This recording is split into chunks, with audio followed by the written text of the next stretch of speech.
Everyone, welcome back to my YouTube channel. আমি জুই। তোমরা সবাই কেমন আছো? আশা করি তোমরা সবাই ভালো আছো।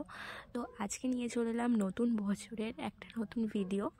তো 1 জানুয়ারিতে কোথাও যাইনি বলে তো আমি আমার ফ্রেন্ড ডিসাইড করলাম যে চল কোথাও ঘুরে আসি। তো তাই আমরা একটু দক্ষিণেশ্বরের মন্দিরে গেলাম। অনেক দিন ধরেই পুজো দেওয়ার খুব ইচ্ছা ছিল, আর তাই আমরা আজকে যাচ্ছিলাম দক্ষিণেশ্বরে। তোমরা টাইটেল থাম্বনেল দেখে বুঝেই গেছো। তো আমি সুস্মিতার বাড়ি এসেছি, এসে দেখছি ও রেডি হয়নি, তাই আর কি ভিডিও করছিলাম। তারপরে সুস্মিতার বাড়ি থেকে বেরিয়ে আমরা যাচ্ছি মেট্রো ধরতে শ্যামবাজারে। তো মন্দির খোলে 4টে থেকে, তো আমরা বেরিয়ে গেছিলাম ওই অলমোস্ট 2টো ওরকম টাইমে আমরা বেরিয়ে গেছিলাম বাড়ি থেকে। আজকে আমার পার্টনার সুস্মিতা, এটা হলো আমার 16 বছরের বন্ধু। 16 বছর থেকে একসাথে।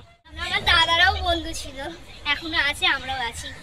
তো আজ যাচ্ছি দক্ষিণেশ্বর। তোমাদেরকে ব্লগটা দেখাবো, কিন্তু ওখানে ক্যামেরা অ্যালাউ নেই, তো কিছু দেখাতে পারবো না। যাই হোক, ঢোকাটা আর বেরানোটা হ্যাঁ এইটুকুনি হবে। Thank you.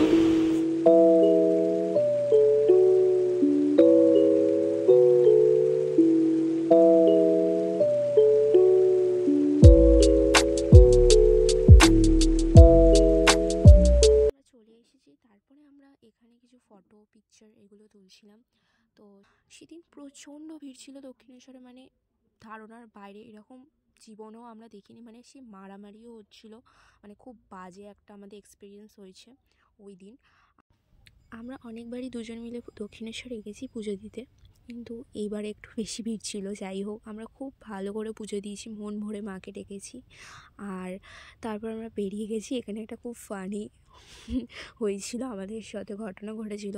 আসলে ডালা কিনতে গেছিলাম, ওখানে মানে দোকানদারগুলো এমনভাবে ডাকছিল, মানে আমাদের রিয়াকশন দেখে তোমরা বুঝতেই পারছো আমরা কত হেসেছি।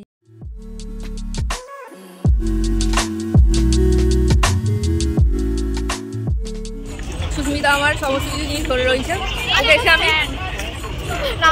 হ্যাঁ বললাম আমার রাখার স্ট্যান্ড। যাই হোক, এখন গঙ্গার ভিউটা দারুণ লাগছে। এখন গঙ্গার বাড়িতে বসবো, তারপরে বাড়ি। আমরা গঙ্গার ঘাটে গিয়ে একটু বসলাম, কারণ প্রচণ্ড পা ব্যথা করছিল এত লাইন দিয়ে আসার পর। আমরা এখানে বসে ভিউটা এনজয় করছিলাম, দেখতে পাচ্ছ কত সুন্দর লাগছে। তো তারপর এখানে চা ফা খেয়ে কিছু খেয়ে আমরা গেলাম বাড়ি।